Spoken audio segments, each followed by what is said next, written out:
பெரிய வாழ்க்கையில் நமஸ்காரத்தை சொல்லிட்டு இன்றைக்கி என்ன பண்ண போகிறேன் அப்படின்னா ஆந்திரா தெலுங்கானாவில் ஸ்பெஷலாக பண்ணக்கூடிய புனுகுலுன்னு சொல்லுவாங்க. புனுகுலு தான் பண்ணி காட்ட போகிறேன். அதுக்கு என்ன தேவை அப்படின்னா நம்ம இட்லி மாவோ தோசை மாவோ மீதி இருந்ததுன்னா அது ப்ளஸ் அதுக்கு மைதா மாவு, ஜீரகம், கருவேப்பிலை, உப்பு, அப்புறம் நம்ம இது ஒரு 2 மணி நேரம் மினிமம் ஊறணும். ஊறாமல் அப்படியே போடலாம். ஆனால் மைதா மாவு இருக்கிறதுனால எவ்வளோக்கு எவ்வளோ ஊறுறதோ அப்போ தான் டேஸ்ட்டும் ரொம்ப நல்லாயிருக்கும். ஸோ இதுக்கு மைதா மாவு இந்த அளவுன்னு கிடையாது. நம்ம தோசை மாவு கெட்டியமாக ஆகணும். அந்த போண்டா புனுகுலு போடுற அளவுக்கு.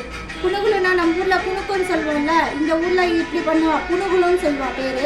இப்போ பாருங்கள், இதில் மைதா மாவு ஆட் பண்ணிக்கிறேன். இதுக்கு அளவு ஒன்றும் கிடையாது. நம்ம இது போடுற பதத்துக்கு வரணும். கருவேப்பிலை, ஜீரகம், நான் பச்சை மிளகாவும் வெங்காயமும் அப்போ போட்டுக்கிறேன். எப்போ நம்ம போட போகிறோமோ அப்போ போட்டுக்கிறேன். பாருங்கள், இது பகோடா போடுற அளவுக்கு இதுக்கு கன்சிஸ்டன்சி வரணும். பிசைஞ்சுக்கணும். நல்லா பிசைஞ்சு ஒரு 2 to 3 hours ஊறுனா ரொம்பவே நல்லாயிருக்கும்.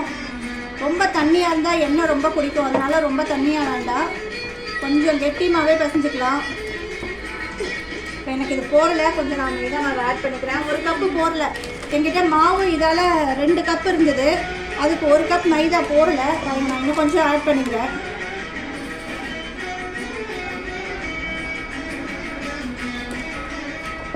கொஞ்சம் நான் உப்பு கூட ஆல்ரெடி தோசை மாவில் உப்பு இருக்கும், பார்த்துன்னு போட்டுக்கோங்க. கொஞ்சம் நான் உப்பு ஆட் பண்ணுறேன். இது அப்படியே பிசைஞ்சு ஒரு 2-3 மணி நேரத்துக்கு ஊற வச்சுட்டு அப்புறம் நான் உங்ககிட்ட காட்டுறேன். பாருங்க, இப்போ இது போடுற அளவுக்கு இருக்குது. பாருங்க, இந்த அளவுக்கு இருந்தால் போகிறோம். இது ஊறுனா நல்லாயிருக்கும். இது உடனேவும் போடலாம், டக்குன்னு வேணும்னா போடலாம். ஆனால் டேஸ்ட்டு ரொம்ப நேரம் ஊறிச்சுன்னா அப்படியே கடையில் சாப்பிட்ற டேஸ்ட்டே இருக்கும். நாளைக்கு இன்னொரு ஸ்பெஷலான ஹைதராபாத் அண்ட் ஆந்திராவில் செய்யக்கூடிய அத்தன்டிக் ஸ்நாக்ஸ் பண்ணி காட்ட போகிறேன். அது என்னன்னு சொல்லுங்கள். கெஸ் பண்ணால் உங்களுக்கு தெரிஞ்சதுன்னா கெஸ் பண்ணி கமெண்ட்டில் சொல்லுங்கள். இது இல்லாமல் ஹைதராபாடோ இல்லை நீங்கள் ஆந்திரா போனீங்களோ இந்த ஸ்நாக்ஸ் இல்லாமல் இருக்கவே இருக்காது. அது என்ன ஸ்நாக்ஸ்ன்னு தெரிஞ்சால் எனக்கு கமெண்ட் பண்ணுங்க. நான் நாளைக்கு அந்த ஸ்நாக்ஸ் உங்களுக்கு பண்ணி காட்டுறேன். இது ஊறட்டும், 2 hours வரைக்கும் ஊறட்டும். ஊறினதுக்கப்புறம் உங்களுக்கு காட்டுறேன். நான் காத்தாலே மாவு ஊற வைக்கிறோம்னு சொன்னேன்ல, அதை ஊற வச்சுருக்கேன். பாருங்க, மாவு நல்லா ஊறிருக்கு. ஒரு 2 hours ஊறிருக்கு. அதுக்கப்புறம் இதுக்கு நான் 2 ஸ்மால் சைஸ் வெங்காயம், 2 வெங்காயம், 3 பச்சை மிளகாய், கொஞ்சம் கருவேப்பிலை இது கூட சேர்த்து மாவு பசஞ்சிக்கலாம். பாருங்க, மாவு நல்லா ஊறிருக்கு. மிக்ஸ் பண்ணிக்கலாம். மாவு கரெக்டான பதத்தில் இருக்குது. வெங்காயம் எல்லாமே போட்டு நான் கரெக்டாக பசஞ்சிருக்கேன். இப்போ மாவும் பர்ஃபெக்டாக இருக்குது. ஸோ இப்போ நம்ம எண்ணெய் காஞ்சோடனே அதில் போட்டுடலாம். நான் காத்தாலே உங்ககிட்ட ஒரு கொஷின் கேட்டிருந்தேன், ஞாபகம் இருக்கா? ஹைதராபாத் அண்ட் ஆந்திராவோட அத்தன்டிக் ஸ்நாக்ஸ் என்னென்னு தெரிஞ்சால் நீங்கள் இப்போ எனக்கு கமெண்ட் பண்ணுங்க. நாளைக்கு அது வருது, உங்களுக்கு என்னென்னு தெரிஞ்சிருக்கும் ஆல்மோஸ்ட்டு. அது தெரியாதவா என்னன்னு கண்டுபிடிச்சி எனக்கு கமெண்ட் பண்ணுங்க. எண்ணெய் சூடாயிடுது. இப்போ நான் அழகாக போட்டுக்கிறேன். கொஞ்சம் மாச்சிக்கிச்சுனதா இங்கே. ஆனால் இது போட மாட்டா, வெங்காயம் போட மாட்டா. அப்படியே வெறும் புனுகுல தான் பண்ணுவாங்க.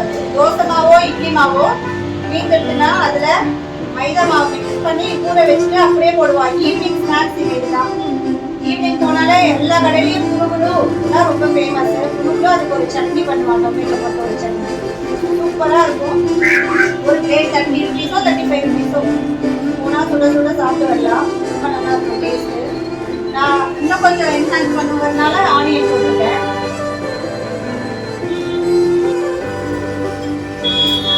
பாருங்க, இன்னும் வேகணும், நல்லா குக் ஆகணும். ப்ரௌன் கோல்டன் ப்ரௌன் கலரில் வரணும். அது பாருங்க, லைட்டாக இருக்குது. இன்னும் கொஞ்சம் கோல்டன் ப்ரௌனில் வரணும். பாருங்க, கோல்டன் ப்ரௌன் ஆயிடுத்து. இந்த 1 நிமிஷத்தில் எடுத்துடலாம். எல்லாம் நல்லா ப்ரௌன் ஆயிடுத்து. நான் எடுத்துடுறேன். உங்களுக்கு நான் போட்டு காட்டுறேன். பாருங்க,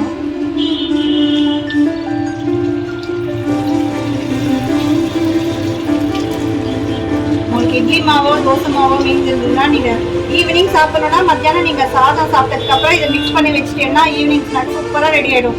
இது மாவு மட்டும் ஊறிடுச்சுன்னா நீங்கள் 5 நிமிஷத்தில் ஈஸியாக பண்ணி சாப்பிடலாம். ரொம்ப டேஸ்ட்டாகவும் இருக்கும். இதே பேட்சும் நல்லா ப்ரௌன் ஆகிடுது. எடுத்துட்டேன். சூப்பராக ரெடி ஆகிடுச்சு. நல்லா கிறிஸ்பியாக சவுண்ட் கேட்கறதா வரணும். சூப்பராக ரெடி ஆகிடுச்சு. நல்லா சூப்பராக இருக்குது, டேஸ்ட்டாகவும் இருக்கும் ஆனியன் போட்டதுனால. இப்போ நான் உங்களுக்கு பிளேட்டிங் பண்ணிட்டு காட்டுறேன் எப்படி இருக்குன்னு. சூப்பராக ஒரு ஒரு புழுங்குலு ஆந்திரா தெலுங்கானா சைஸ் புழுங்குலு ரெடி ஆகிடுது. ரொம்ப கிறிஸ்பியாக இருக்கும், கிறிஸ்பியாக ரெடி ஆகிடுது. இதுக்கு தொட்டுக்க தக்காளி சட்னி, தேங்காய் சட்னி, கார சட்னி இல்லை சாஸ் இது கூட போதும். ஈவினிங்க்கு ஒரு பெஸ்ட்டு ஸ்நாக்கு. சூப்பராக ரெடி ஆகிட்டு நீங்களும் உங்கள் வீட்டில் பண்ணி பார்த்து எப்படி இருக்குன்னு கமெண்ட் சொல்லுங்க. தேங்க்யூ.